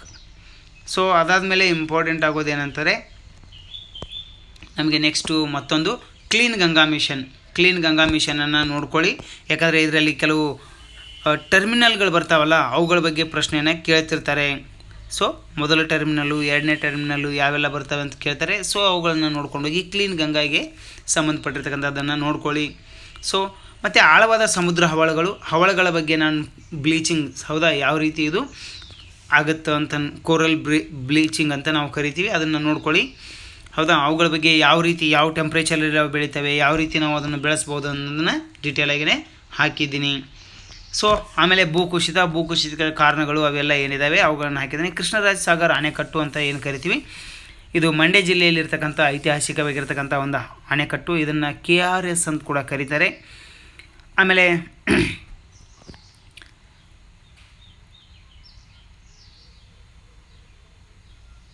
ಇದನ್ನು ಹೇಮಾವತಿ ಮತ್ತು ಲಕ್ಷ್ಮಣ ತೀರ್ಥ ನದಿಗಳು ಏನು ಕೂಡ್ತವೆ ಕಾವೇರಿ ನದಿಯನ್ನು ಆ ಒಂದು ಜಾಗದಲ್ಲಿ ಕಟ್ಟಿರ್ತಕ್ಕಂಥದ್ದು. ಸೊ ಅದಾದಮೇಲೆ ಕಾರ್ಬನ್ ಬಾರ್ಡರ್ ಅಡ್ಜಸ್ಟ್ಮೆಂಟ್ ಬರುತ್ತೆ. ಸೊ ಅಷ್ಟೆಲ್ಲ ಆದಮೇಲೆ ಇಂಪಾರ್ಟೆಂಟ್ ಆಗೋದು ಮತ್ತು ಇದರಲ್ಲಿ ಹಳದಿ ರಸ್ಟು ಅಂದರೆ ರೋಗಗಳ ಬಗ್ಗೆ ನೋಡ್ಕೊಳ್ಳಿ, ಪ್ರಶ್ನೆಯನ್ನು ಕೇಳ್ತಿರ್ತಾರೆ ಅನ್ನೋ ಉದ್ದೇಶಕ್ಕಾಗಿ ಇದನ್ನು ಹಾಕಿದ್ದೀನಿ. ಸೊ ಇಥಿಯೋಪಿಯಾ ಇಲ್ಯಾಂಡಿಯಾ ಅದೇನು ಅಗತ್ಯ ಇಲ್ಲ. ರಾಮ್ಸರ್ ಸೈಟ್ ಕನ್ವೆನ್ಷನ್ಗಳನ್ನು ನೋಡ್ಕೊಳ್ಳಿ. ಯಾಕಂದರೆ ಏನು ಮಾಡಿದೆ, ಭಾರತದಿಂದ 3 ನಾಮನಿರ್ದೇಶಗಳನ್ನು ಹೊಂದಿರತಕ್ಕಂಥದ್ದು. ಒಂದು ಇಂದೋರ್ನಿಂದ ಮಧ್ಯಪ್ರದೇಶ, ಭೋಪಾಲ್ ಮಧ್ಯಪ್ರದೇಶ ಮತ್ತು ಉದಯಪುರ ರಾಜಸ್ಥಾನದಿಂದ ವೆಟ್ಲ್ಯಾಂಡ್ ಸಿಟಿ ಮಾನ್ಯತೆಗಾಗಿ ಏನು ಮಾಡಿದೆ, ರಾಮ್ಸರ್ ಕನ್ವೆನ್ಷನ್ ಅಡಿಯಲ್ಲಿ ಸಲ್ಲಿಸಲಾಗಿದೆ. ಸೊ ಅದಕ್ಕೆ ಸಂಬಂಧಪಟ್ಟಂತೆ ರಾಮ್ಸರ್ ಕನ್ವೆನ್ಷನು ವೆಟ್ಲ್ಯಾಂಡ್ಗಳು, ಜೌಗು ಪ್ರದೇಶ ಅಂತ ಏನು ಕರಿತೀವಿ ಅವುಗಳಿಗೆ ಸಂಬಂಧ ಬರುತ್ತೆ. ಅದನ್ನು ನಾನು ಫುಲ್ ಡೀಟೇಲ್ ಆಗಿದ್ದೀನಿ. ಭಾರತೀಯ ಹವಾಮಾನ ಇಲಾಖೆ ಏನಿದೆ, ಇಂಡಿಯನ್ ಮೆಟ್ರಿಯಾಲಜಿಕಲ್ ಡಿಪಾರ್ಟ್ಮೆಂಟ್ ಏನಿದೆ ಅದು ಏನಾಗಿದೆ 150 ವರ್ಷವನ್ನು ಪೂರೈಸಿರ್ತಕ್ಕಂಥದ್ದು ಸೇವೆಯನ್ನು. ಸೊ ಅದರದ್ದು ಫುಲ್ ಡೀಟೇಲ್ ಹಾಕಿದ್ದೀನಿ. ಇದರದ್ದು ಹೆಡ್ ಕ್ವಾರ್ಟರ್ ಇರೋದು ಎಲ್ಲಿ ಅಂತಂದರೆ ಗೋವಾದಲ್ಲಿ. ಸೊ ತದನಂತರದಲ್ಲಿ ನಮಗೆ ಕರಾವಳಿ ಪ್ರದೇಶಗಳು, ಅದರ ಸಮಸ್ಯೆಗಳು ಏನಿದ್ದಾವೆ, ಸಾಂಪ್ರದಾಯಿಕ ಶಕ್ತಿ ಸಂಪನ್ಮೂಲಗಳು, ನವೀಕರಿಸಬಹುದಾದ ಸಾಮರ್ಥ್ಯ ಹೌದಾ ಅವುಗಳನ್ನೆಲ್ಲ ಡೀಟೇಲಾಗಿ ಹಾಕಿದ್ದೀನಿ, ನೀವು ನೋಡ್ಬೋದು. ಕರಾವಳಿ ಪ್ರದೇಶಕ್ಕೆ ಸಂಬಂಧಪಟ್ಟಂತೆ ಕರಾವಳಿಯ ನಿಯಂತ್ರಣ ವಲಯದ ಅನ್ವಯಗಳೇನು ಹೌದಾ ಎಲ್ಲವನ್ನು ಹಾಕಿದ್ದೀನಿ. ಇದರಲ್ಲಿ ಇದಿಲ್ಲ ಅಂತಿಲ್ಲ ಕರಾವಳಿಗೆ ಸಂಬಂಧಪಟ್ಟಂತೆ. ಸೊ ನೀವು ನೋಡ್ಬೋದು. ಗ್ರೀನಿಂಗ್ ಬ್ಲೂ ಎಕಾನಮಿ, ಅದಕ್ಕಿಂತಲೂ ಗ್ರೇಟ್ ಇಂಡಿಯನ್ ಬಸ್ಟರ್ಡ್ ಬಗ್ಗೆ ಏನು ಮಾಡಿದ್ದಾರೆ, ಪ್ರಶ್ನೆಯನ್ನು ಕೇಳಿದ್ದಾರೆ. ಇದು ರಾಜಸ್ಥಾನದ ಜಾಗಗಳಲ್ಲಿ ಭಾರಿ ಅಂದರೆ ಭಾರತದ ಎಲ್ಲ ಕಡೆ ಭಾಗಗಳಲ್ಲಿ ಕಂಡುಬರೋದಿಲ್ಲ, ಕೆಲವು ಭಾಗಗಳಲ್ಲಿ ವಿಶೇಷವಾಗಿ ಕಂಡುಬರುತ್ತೆ. ಆಮೇಲೆ ಇದನ್ನು ನಾವು ಹೆಚ್ಚು ಎಲ್ಲಿ ಕಾಣ್ಬೋದು ಅಂತಂದರೆ ಈ ನಮ್ಮ ಪಶ್ಚಿಮ ಘಟ್ಟಗಳಲ್ಲಿ ಕೂಡ ಕಾಣ್ಬೋದು. ಸೊ ಇದಕ್ಕೆ ಸಂಬಂಧಪಟ್ಟಂತೆ ಗ್ರೀನ್ ಎಕಾನಮಿ ಅದನ್ನು ನಾನು ಏನು ಡಿಸ್ಕಷನ್ ಮಾಡೋದಿಲ್ಲ, ನೀವು ನೋಡ್ಕೊಳ್ಳಿ. ಸೊ ಕುಮ್ಕಿ ಆನೆಗಳು, ಇದು ಕಾಡು ಆನೆಗಳನ್ನು ಏನು ಮಾಡಬೇಕಂದ್ರೆ ಆಯಕಟ್ಟಿನ ರೀತಿಯಲ್ಲಿ ನಿರ್ವಹಿಸಲು ಅಂದರೆ ಅವುಗಳನ್ನು ನಿಯಂತ್ರಣ ಮಾಡಲಿಕ್ಕೆ ಕಂಟ್ರೋಲ್ ಮಾಡುವ ಉದ್ದೇಶಕ್ಕಾಗಿ ಒಡಿಶಾ ಸರ್ಕಾರ ಈ ಯೋಜನೆಯನ್ನು ಜಾರಿಗೆ ತಂದಿದೆ. ಆಮೇಲೆ ಕಲ್ಲಿದ್ದಲು ಅನಿಲೀಕರಣ, ಇದನ್ನು ನೋಡ್ಕೊಳ್ಳಿ. ಕಲ್ಲಿದ್ದಲು ಬಗ್ಗೆ ಪ್ರಶ್ನೆಯನ್ನು ಕೇಳ್ತಿರ್ತಾರೆ. ಸೊ ನಾನು ಡೀಟೇಲಾಗಿ ಹಾಕಿದ್ದೀನಿ ಕಲ್ಲಿದ್ದಲು ಬಗ್ಗೆ ಯಾವುದೆಲ್ಲ ಇದೆ, ಕಲ್ಲಿದ್ದಲಿನ ದ್ರವೀಕರಣ ಹೆಂಗಾಗುತ್ತೆ ಅಂತ. ಸೊ ಸಿಮಿಲಿಪಾಲ್ ಟೈಗರ್ ರಿಸರ್ವ್ ಯಾಕೆ ಇದೆ ಅಂತಾರೆ, ಮೆಲಾನಿಸ್ಟಿಕ್ ಟೈಗರ್ಸ್ ಅಂದರೆ ಕಪ್ಪು ಅಂತಾರೆ. ಮೆಲಾನಿನ್ ಅಂತ ನಾವೇನು ಕರಿತೀವಿ ಅದು ಕಪ್ಪು ಬಣ್ಣವನ್ನು ಕೊಡುತ್ತಾ. ಸೊ ಸಿಮಿಲಿಪಾಲ್ ಟೈಗರ್ ರಿಸರ್ವ್ ಈ ಒಂದು ಕಾರಣಕ್ಕೆ ಒಡಿಶಾದಲ್ಲಿರ್ತಕ್ಕಂಥದ್ದು. ಇದು ಏನಾಗಿದೆ ಅಂತಂದರೆ ನ್ಯೂಸಲ್ಲಿತ್ತು, ಅದ್ರ ಬಗ್ಗೆ ಹಾಕಿದ್ದೀನಿ. ಸಿಮಿಲಿಪಾಲ್ ಟೈಗರ್ ರಿಸರ್ವ್ ಬಗ್ಗೆ ನೀವು ನೋಡ್ಕೊಳ್ಬೋದು. ಕಾಜಿರಂಗ ರಾಷ್ಟ್ರೀಯ ಉದ್ಯಾನವನ ಹೌದಾ, ಕಾಜಿರಂಗ ರಾಷ್ಟ್ರೀಯ ಉದ್ಯಾನವನ. ಸೊ ಅಷ್ಟೇ ಅಲ್ಲ, ಇದು ಕೂಡ ಗೋಲ್ಡನ್ ಕಲರ್, ಯಾಕಂದರೆ ಇದು ಮ್ಯೂಟೇಷನ್ ಮೂಲಕ ಆಗಿರ್ತಕ್ಕಂಥದ್ದು, ಆನುವಂಶಿಕ ರೂಪಾಂತರ ಅಂತ ನಾವು ಕರಿತೀವಿ.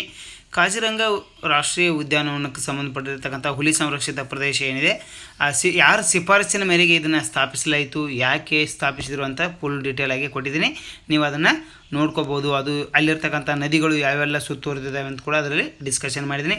ಸೊ ಆ್ಯಸಿಡ್ ರೇನು, ಪ್ರತಿ ಬಾರಿನೂ ಆ್ಯಸಿಡ್ ರೇನ್ ಬಗ್ಗೆ ಪ್ರಶ್ನೆಯನ್ನು ಕೇಳ್ತಿರ್ತಾರೆ, ಅದಕ್ಕೆ ಇದನ್ನೇನು ಮಾಡಿದ್ದೀನಿ, ಅದರದ pH ವ್ಯಾಲ್ಯೂ ಎಷ್ಟಿರುತ್ತೆ, ಆಮೇಲೆ ಯಾವೆಲ್ಲ ಆ್ಯಸಿಡ್ ರೇನ್ಗೆ ಕಾರಣ ಆಗ್ತಕ್ಕಂಥ ಹೌದಾ ಚಟುವಟಿಕೆಗಳಿದ್ದಾವೆ. ಸೊ ಸಲ್ಫರ್ ಡೈಆಕ್ಸೈಡ್ ಆಗಲಿ ಅಥವಾ ಏನು ನೈಟ್ರೋಜನ್ ಆಕ್ಸೈಡ್ಗಳಾಗಲಿ ಅವುಗಳ ಬಗ್ಗೆ ಹಾಕಿದ್ದೀನಿ. ಸೊ ನೈಟ್ರಿಕ್ ಆಮ್ಲಗಳ ಬಗ್ಗೆ, ಸಲ್ಫುರಿಕ್ ಆಮ್ಲಗಳ ಬಗ್ಗೆ, ವಾತಾವರಣದಲ್ಲಿ ಇರತಕ್ಕಂಥ ನೀರು, ಆಮ್ಲಜನಕ, ಇತರ ಪದಾರ್ಥಗಳೊಂದಿಗೆ ಅದರ ಪ್ರತಿಕ್ರಿಯೆಯನ್ನು ನೀಡಿ ಯಾವ ರೀತಿ ಮಳೆಯನ್ನು ಸುರಿಸುತ್ತೆ ಅದ್ರ ಬಗ್ಗೆ ಹಾಕಿದ್ದೀನಿ. ಸೊ ವೆಸ್ಟರ್ನ್ ಡಿಸ್ಟರ್ಬೆನ್ಸು ಇದನ್ನು ಪೂರ್ಣ ನೋಡ್ಕೊಳ್ಳಿ, ಯಾಕಂದರೆ ಪಶ್ಚಿಮ ಘಟ್ಟಗಳ ಬಗ್ಗೆ ಏನು ಮಾಡ್ತಾರೆ ಪರೀಕ್ಷೆಯಲ್ಲಿ ಪ್ರಶ್ನೆಯನ್ನು ಕೇಳೋ ಸಾಧ್ಯತೆ ಇರುತ್ತೆ. ಅಷ್ಟೇ ಅಲ್ಲ, ಈ ಏನು ಪರಿಸರಕ್ಕೆ ಸಂಬಂಧಪಟ್ಟಂತೆ ಗಾಡ್ಗಿಲ್ ಕಮಿಟಿ ಮತ್ತು ಕಸ್ತೂರಿ ರಂಗನ್ ಕಮಿಟಿಗಳಿದ್ದಾವೆ, ಅವುಗಳನ್ನು ಕೂಡ ಸ್ವಲ್ಪ ನೋಡಿದರೆ ಒಳ್ಳೆಯದಂತ ನನ್ನ ಅಭಿಪ್ರಾಯ. ಸೊ ವಿಜ್ಞಾನ ತಂತ್ರಜ್ಞಾನ ಬಂದಾಗ ಉಪಗ್ರಹಗಳದ ಉಪಯೋಗಗಳು ಏನಿದ್ದಾವೆ, ಹೌದಾ, ಅವುಗಳು ಏನೆಲ್ಲ ಕೆಲಸ ಮಾಡ್ತವೆ, ಇನ್ಸ್ಯಾಟ್ ಅಂದರೆ ಏನು, 3D ಹೇಗೆ ವರ್ಕ್ ಮಾಡುತ್ತೆ, ಸೊ ಅವುಗಳ ಬಗ್ಗೆ ಡೀಟೇಲಾಗಿ ಹಾಕಿದ್ದೀನಿ. ಅದಾದಮೇಲೆ ಮಲ್ಟಿವಿಟಮಿನ್ ಸಪ್ಲಿಮೆಂಟ್ ಅಂತ ಏನು ಕರಿತೀವಿ, ಹೌದಾ, ಅಲ್ಝೈಮರ್ ಕಾಯಿಲೆ ಬಂದಿರತಕ್ಕಂಥದ್ದು, ಆ ಒಂದು ಕಾರಣಕ್ಕಾಗಿ ಯಾವ ರೀತಿ ಪರಿಣಾಮ ಬೀರುತ್ತೆ, ರೋಗ ಲಕ್ಷಣಗಳು ಏನಿದ್ದಾವೆ. ಸೊ ಹ್ಯೂಮನ್ ಪ್ಯಾಪಿಲೋಮಾ ವೈರಸ್ ಇದು ಕೂಡ ಒಂದು ವೈರಸ್ಸಿಂದ ಹರಡ್ತಕ್ಕಂಥ ರೋಗ, ಹೌದಾ. ಸಾಮಾನ್ಯವಾಗಿ ಕ್ಯಾನ್ಸರ್ಗೆ ಕಾರಣವಾಗೋದಿಲ್ಲ, ಆದರೆ ಜನಾಂಗಗಳು ಏನಾಗುತ್ತವೆ ಇದಕ್ಕೆ ಜನನಾಂಗಗಳು ಅಥವಾ ಗುದದ್ವಾರ, ಬಾಯಿ ಅಥವಾ ಗಂಟಲಿನ ಮೇಲೆ ಅದರ ಸುತ್ತಲೂ ಚರ್ಮದ ನರಹುಲಿಗಳನ್ನು ಉಂಟು ಮಾಡುತ್ತೆ. ಇದು ಅಂದರೆ ಸ್ವಲ್ಪ ಎಫೆಕ್ಟನ್ನು ಮಾಡುತ್ತೆ. ಆ್ಯಂಟಿ ಮೈಕ್ರೋಬಿಯಲ್ ರೆಸಿಸ್ಟೆನ್ಸ್ ಅಂತ ಯಾಕೆ ಇದನ್ನು ನ್ಯೂಸ್ ತೊಗೊಂಡಿದ್ದೇನೆ, ನಮ್ಮಲ್ಲಿ ಆ್ಯಂಟಿಬಯೋಟಿಕ್ ಟ್ಯಾಬ್ಲೆಟ್ಗಳನ್ನ ಜಾಸ್ತಿ ಜನ ತಗೋತಾರೆ. ಅದ್ರ ಬಗ್ಗೆ ವಿಶ್ವ ಆರೋಗ್ಯ ಸಂಸ್ಥೆ ಏನು ಮಾಡಿದೆ, ಕಳವಳ ವ್ಯಕ್ತಪಡಿಸಿದ್ದಕ್ಕಾಗಿ ಇದನ್ನು ನ್ಯೂಸಲ್ಲಿ ಇತ್ತು ತೊಗೊಂಡಿದ್ದೀನಿ. ಸೊ ಆದಿತ್ಯ L1 ಮಿಷನ್ನು ಲಾಸ್ಟ್ ಟೈಮ್ ಇದ್ರ ಬಗ್ಗೆ ನಾನು ತರಗತಿಯನ್ನು ಮಾಡಿದ್ದೀನಿ, ಆದರೂ ತುಂಬ ಡೀಟೇಲಾಗಿ ಏನು ಮಾಡಿದ್ದೀನಿ ಇಲ್ಲಿ ಡಿಸ್ಕಷನನ್ನು ಮಾಡಿದ್ದೀನಿ. ನೀವು ಕೊರೋನಲ್ ಮಾಸ್ ಎಜೆಕ್ಷನ್ಗೆ ಇಮೇಜರ್ಗೆ ಸಂಬಂಧಪಟ್ಟಂತೆ ಎಕ್ಸ್ಟ್ರೀಮ್ ಅಲ್ಟ್ರಾವೈಲೆಟ್ ಇಮೇಜಿಂಗ್ ಟೆಲಿಸ್ಕೋಪ್ಗೆ ಸೌರ ನೇರಾತೀತ ಇಮೇಜಿಂಗ್ ಟೆಲಿಸ್ಕೋಪು, ಶೂ2, U2 ಮತ್ತು C2, ಹೌದಾ. ಮಿಕ್ಸ್ ಒಂದಿದೆ, ಮ್ಯಾಗ್ನೆಟೋಸ್ಪಿಯರ್ ಇಮೇಜಿಂಗ್ ಇನ್ಸ್ಟ್ರೂಮೆಂಟ್ ಅಂತ ನಾವು ಕರಿತೀವಿ. ಪಾರ್ಟಿಕಲ್ ಪ್ಲಾಸ್ಮಾ ಪ್ರಯೋಗ ಮಾಡುತ್ತೆ. ಆಮೇಲೆ ಸೋಲಾರ್ ವಿಂಡ್ ಮಾನಿಟರ್ಗಳನ್ನು ಮಾಡುತ್ತದೆ, ಅಲ್ಲಿ ಏನು ಮಾಡುತ್ತೆ ಮೆಜರ್ ಮಾಡುತ್ತೆ. ಕಾಸ್ಮಿಕ್ ರೇ ಟೆಲಿಸ್ಕೋಪ್ ಇದೇನು ಮಾಡುತ್ತೆ, ಸೂರ್ಯನಿಂದ ಹುಟ್ಟುವ ಕಾಸ್ಮಿಕ್ ಕಿರಣಗಳನ್ನ ಏನು ಮಾಡುತ್ತೆ ವ್ಯವಸ್ಥಿತವಾಗಿ ಅಧ್ಯಯನ ಮಾಡುತ್ತಾ. ಮಿಷನ್ನ ಮಹತ್ವ ಏನಿದೆ ಅದಕ್ಕೆ ಸಂಬಂಧಪಟ್ಟಂತೆ L1 ಅಂದರೆ ಏನು, ಲಾಂಗ್ ರೇಂಜ್ ಅಂದರೆ ಏನು ಎಲ್ಲ ಹಾಕಿದ್ದೀನಿ. ಸೊ ಅದನ್ನು ನೀವು ನೋಡ್ಬೋದು. ಪಾಲಿಮರ್ ಎಲೆಕ್ಟ್ರೋಲೈಟ್ ಮೆಂಬ್ರೇನ್ ಫ್ಯೂಲ್ ಅಂತ ನಾವು ಏನು ಕರಿತೀವಿ ಅದಕ್ಕೆ ಸಂಬಂಧಪಟ್ಟಂತೆ ಫುಲ್ ಡೀಟೇಲಾಗಿ ಹಾಕಿದ್ದೀನಿ, ಯಾಕಂದರೆ ಸೆಲ್ಗಳಿಗೆ. ಆಮೇಲೆ ಚೀನಾ ಉಪಗ್ರಹವನ್ನು ಬಿಟ್ಟಿದೆ, ಹೌದಾ. ಯಾಕೆ ಇದು ಅಂದರೆ ಕಮಲ ಆಕಾರದಲ್ಲಿರ್ತಕ್ಕಂಥ ವಿನ್ಯಾಸವನ್ನು ಮಾಡಿ, ಹೌದಾ, ಐನ್ಸ್ಟ್ರೋಬ್ರೋಬ್ EP ಎಂಬ ಕ್ರಾಂತಿಕಾರಿ ಖಗೋಳ ಉಪಗ್ರಹವನ್ನು ಇದು ಉಡಾವಣೆ ಮಾಡಿರ್ತಕ್ಕಂಥದ್ದು. ಅದಕ್ಕೆ ಸಂಬಂಧಪಟ್ಟಂತೆ ಫುಲ್ ಡೀಟೇಲಾಗಿ ನೀವು ಇದರಲ್ಲಿ ನೋಡ್ಬೋದು. GI ಟ್ಯಾಗು ಪ್ರತಿ ಬಾರಿ GI ಟ್ಯಾಗಿಗೆ ಸಂಬಂಧಪಟ್ಟಂತೆ ಏನಾದರೂ ಪ್ರಶ್ನೆಯನ್ನು ಕೇಳ್ತಿರ್ತಾರೆ. ಸೊ ಆ ಕಾರಣಕ್ಕಾಗಿ GI ಟ್ಯಾಗ್ನ ಸಂಪೂರ್ಣ ವಿವರಣೆಯನ್ನು ನಾನು ಹಾಕಿದ್ದೀನಿ. ಮತ್ತು ಕಪ್ಪಂಗಡ್ ಶಾಲುಗಳು ಈಗ ಏನು ಮಾಡಿದ್ದಾವೆ GI ಟ್ಯಾಗನ್ನು ಪಡೆದಿರ್ತಕ್ಕಂಥದ್ದು. ಸೊ ಇದನ್ನು ನೀವು ಅದನ್ನು ವಿಶೇಷವಾಗಿ ನೋಡ್ಬೋದು. ಲಾಂಜಿಯಾ ಸೌರ ಚಿತ್ರಕಲೆ ಕೂಡ ಪಡೆದಿದೆ. ಸೊ ನಮ್ಮ ಕರ್ನಾಟಕದಲ್ಲಿ GI ಟ್ಯಾಗ್ ಪಡೆದದ್ದು ಯಾವುದಂತಂದರೆ ಒಂದು ಅಡಕೆ, ಸಿರ್ಸಿ ಅಡಕೆ ಪಡೆದಿದೆ. ಆಮೇಲೆ ಯಾವುದು ವೀಳ್ಯದೆಲೆ ಕೊಟ್ಟಿದ್ದಾರೆ. ಸೊ ಅಷ್ಟೇ ಅಲ್ಲ, ಇಲ್ಕಲ್ ಸೀರೆ, ಆಮೇಲೆ ಗುಲ್ಬರ್ಗಾದ ತೊಗರೆ ಬೇಳೆ, ಅಷ್ಟೇ ಅಲ್ಲ ರಸಬಾಳೆಗೆ ಕೊಟ್ಟಿದ್ದಾರೆ. ಸೊ ರಸಬಾಳೆ ಆದಮೇಲೆ ಮತ್ತೆ ನಮ್ಮಲ್ಲಿ ಚನ್ನಪಟ್ಟಣದ ಗೊಂಬೆಗಳು ತೊಗೊಂಡಿದ್ದಾವೆ. ಸೊ ರಾಮನಗರ, ಸೊ ಅನೇಕ ಏನಾಗಿದ್ದಾವೆ GI ಟ್ಯಾಗ್ಗಳನ್ನು ಪಡೆದಿದ್ದಾವೆ. ಸೊ ಇದಕ್ಕೆ ಸಂಬಂಧಪಟ್ಟಂತೆ ಹಾಕಿದ್ದೀನಿ. ಸೂಪರ್ 130 ಸೂಪರ್ ಹರ್ಕ್ಯುಲಸ್ ಯುದ್ಧ ಯಂತ್ರದ ಬಗ್ಗೆ ಡೀಟೇಲಾಗಿ ಹಾಕಿದ್ದೀನಿ, ಒಂದ್ಸಲ ನೀವು ನೋಡ್ಕೋಬೋದು, ಯಾಕಂದರೆ ಇದು ಇಂಪಾರ್ಟೆಂಟ್ ಆಗಿರ್ತಕ್ಕಂಥದ್ದು. ಸೊ GM ಸಾಸಿವೆ ಬಗ್ಗೆ UPSCಯಲ್ಲಿ ಜಾಸ್ತಿ ಯಾಕೆ ಇದನ್ನು ಹಾಕಿದ್ದೀನಿ ಅಂತಂದರೆ, ಈಗ ನೋಡಿ ಮೊನ್ನೆ ಭತ್ತದ ತಳಿಗಳನ್ನ ಕೇಳಿದ್ದಾರೆ, ಗೋಧಿಯ ತಳಿಗಳನ್ನ ಕೇಳೋ ಚಾನ್ಸಸ್ ಇರುತ್ತೆ. ಅದಕ್ಕೆ GM ಜೆನೆಟಿಕಲಿ ಮಾಡಿಫೈಡ್ ಸಾಸಿವೆ ಏನು ಬಂತಲ್ಲ, ಅದ್ರ ಸಲುವಾಗಿ ಇದನ್ನು ಹಾಕಿದ್ದೀನಿ. BT ಬದನೆ ಬಗ್ಗೆ ಪ್ರಶ್ನೆಯನ್ನು ಕೇಳಿದ್ದಾರೆ. BT ಅಂದರೆ ಏನು ಅಂತ ಕೇಳಿದ್ದಾರೆ, ಬ್ಯಾಸಿಲಸ್ ತುರಾಂಜೆನಿಸಿಸ್ ಅಂತ ಏನು ಕರಿತೀವಿ ಅದ್ರ ಬಗ್ಗೆ ಪ್ರಶ್ನೆಯನ್ನು ಕೂಡ ಕೇಳಿದರೆ, ಹೌದಾ. ಸ್ಕ್ವೇರ್ ಕಿಲೋಮೀಟರ್ ಅರ್ರೆ ಪ್ರಾಜೆಕ್ಟ್ ಇದು ಒಂದು ಯೋಜನೆ, ಬಹುರಾಷ್ಟ್ರೀಯ ಸ್ಕ್ವೇರ್ ಕಿಲೋಮೀಟರ್ ಅರ್ರೆ ಇದೊಂದು ಯೋಜನೆ ಆಗಿದ್ದು ಭಾರತೀಯ ಕ್ಯಾಬಿನೆಟ್ ಇದನ್ನು 1250 ಕೋಟಿಗಳನ್ನು ಅನುಮೋದಿಸಿದೆ. ಸೊ ಅದಕ್ಕೆ ಸಂಬಂಧಪಟ್ಟಂತೆ ಇದನ್ನು ನಾನು ನ್ಯೂಸಲ್ಲಿತ್ತು ಹಾಕಿದ್ದೀನಿ. 30 ಮೀಟರ್ ದೂರದರ್ಶಕ ಇದು ಕೂಡ ನ್ಯೂಸಲ್ಲಿತ್ತು. ಸೊ ಅದಕ್ಕೆ ಸಂಬಂಧಪಟ್ಟಂತೆ ಫುಲ್ ಡೀಟೇಲಾಗಿ ಹಾಕಿದ್ದೀನಿ. ಆಕಾಶ ಕ್ಷಿಪಣಿ ಇದು ಯಾರು ಸಿದ್ಧಪಡಿಸಿದ್ದಾರೆ, ಒಡಿಸ್ಸಾದ ಕರಾವಳಿಯ ಚಂಡೀಪುರದ ಇಂಟಿಗ್ರೇಟೆಡ್ ಟೆಸ್ಟ್ ರೇಂಜ್ ಏನಿದೆ ಅಲ್ಲಿ ಇದನ್ನು ಹಾರಾಟ ಪರೀಕ್ಷೆಯನ್ನು ಮಾಡಲಾಗಿದೆ ವ್ಯವಸ್ಥಿತವಾಗಿ. ಇದನ್ನು ಅಭಿವೃದ್ಧಿಪಡಿಸಿದವರು DRDO, defence research and development organisation, ನಮ್ಮ ಭಾರತದ್ದು ಅವರು ಇದನ್ನು ಮಾಡಿರ್ತಕ್ಕಂಥದ್ದು. ಆಮೇಲೆ ನೆಕ್ಸ್ಟು ಲೈಟ್ ಎಮಿಟಿಂಗ್ ಡಯೋಡ್ಗಳ ಬಗ್ಗೆ ಪ್ರಶ್ನೆಯನ್ನು ಕೇಳ್ತಿರ್ತಾರೆ, ಅದನ್ನು ನೀವು ನೋಡ್ಕೊಳ್ಬೋದು. ಆಮೇಲೆ AI ಬಗ್ಗೆ ತುಂಬ ಇಂಪಾರ್ಟೆಂಟ್ ಇದೆ. ಸೊ ಆಮೇಲೆ ನಿಸಾರ್ ಉಪಗ್ರಹ, ಹೌದಾ, ನಿಸಾರ್ ಉಪಗ್ರಹದ ಬಗ್ಗೆ ನೋಡ್ಬೋದು, ಇಲ್ಲಿ ಕೊಟ್ಟಿದ್ದೀನಿ ಡೀಟೇಲ್ ಆಗಿ, ಹೌದಾ. ಸಿಂಥೆಟಿಕ್ ಅಪರ್ಚರ್ ರಡಾರ್ ಮಿಷನನ್ನು 2024 ಆರಂಭದಲ್ಲಿ ಆಂಧ್ರ ಪ್ರದೇಶದ ಸತೀಶ್ ಧವನ್ ಬಾಹ್ಯಾಕಾಶ ಕೇಂದ್ರ ಏನಿದೆ ಅಲ್ಲಿಂದ ಒಂದು ಪ್ರಾರಂಭಿಸಲು ನಿರ್ಧಾರವನ್ನು ಕೈಗೊಂಡಿದ್ದಾರೆ. ಸೊ ಏನು ಮಾಡುತ್ತಂದರೆ ಲೋ ಅರ್ತ್ ಆರ್ಬಿಟ್ ಇರ್ತಕ್ಕಂಥ ವೀಕ್ಷಣಾಲಯವಾಗಿದ್ದು ಇದನ್ನು 747 ಕಿಮಿ ಎತ್ತರದಲ್ಲಿ ಹೋಗಿ ಸ್ಟ್ಯಾಂಡ್ ಮಾಡ್ತಾರೆ. ಸೂರ್ಯನ ಸಿಂಕ್ರೋನಸ್ ಕಕ್ಷೆಯಲ್ಲಿ ಇದನ್ನು ಇರಿಸಿ ಏನು ಮಾಡ್ತಾರೆ, ಅಧ್ಯಯನ ಮಾಡಲಿಕ್ಕೆ ಹೆಲ್ಪ್ ಆಗುತ್ತೆ. ಸೊ ಅದಾದಮೇಲೆ ನಿಸಾರ್ ಉಪಗ್ರಹ ಆಯಿತು. ಸೊ ಭಾರತದ ಸಮಸ್ಯೆ ವಿವಿಧ ಔಷಧಗಳು ಒಂದೇ ರೀತಿಯ ಬ್ರ್ಯಾಂಡ್ ಹೆಸರುಗಳು ಅಂತ ಏನಿದೆ. ಸೊ ಔಷಧಗಳು ಅನೇಕ ಇದ್ದಾವೆ, ಬಟ್ ಬ್ರ್ಯಾಂಡ್ ಹೆಸರು ಏನಾಗಿದೆ, ಒಂದೇ ಆಗಿದೆ. ಅದ್ರ ಬಗ್ಗೆ ಡೀಟೇಲ್ ಆಗಿ ಹಾಕಿದ್ದೀನಿ. ಬ್ಲ್ಯಾಕ್ ಹೋಲ್ ಮತ್ತು ನ್ಯೂಟ್ರಾನ್ ನಕ್ಷತ್ರಗಳು ಏನಿದ್ದಾವೆ, ಕಪ್ಪು ಕುಳಿ ಬಗ್ಗೆ ಪ್ರಶ್ನೆಯನ್ನು ಕೇಳ್ತಿರ್ತಾರೆ ಯಾವಾಗಲೂ. ಏನಾಗಿದೆ ಅಂತಾರೆ, UPSC ಕೂಡ ಕೇಳಿದ್ದಾರೆ, ಮೊನ್ನೆ ಪೊಲೀಸ್ ಪರೀಕ್ಷೆಯಲ್ಲಿ ಕೂಡ ಕೇಳಿದ್ದಾರೆ.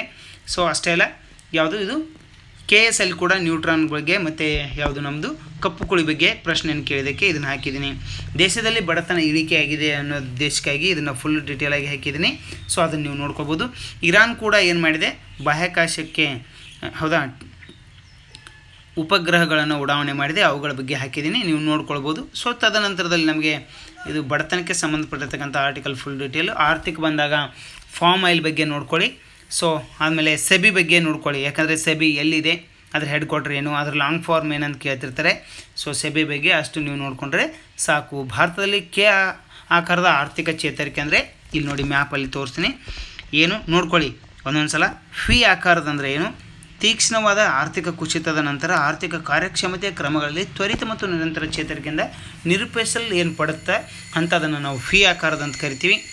ಸೊ ಆಕಾರದ್ದು ಮತ್ತು ಡಬ್ಲ್ಯೂ ಆಕಾರದ ಹಿಂಜರಿತಗಳಿಗೇನು, ಅದು ಎಲ್ ಆಕಾರದ್ದು ಯಾವುದು, ಆಕಾರದ್ದು.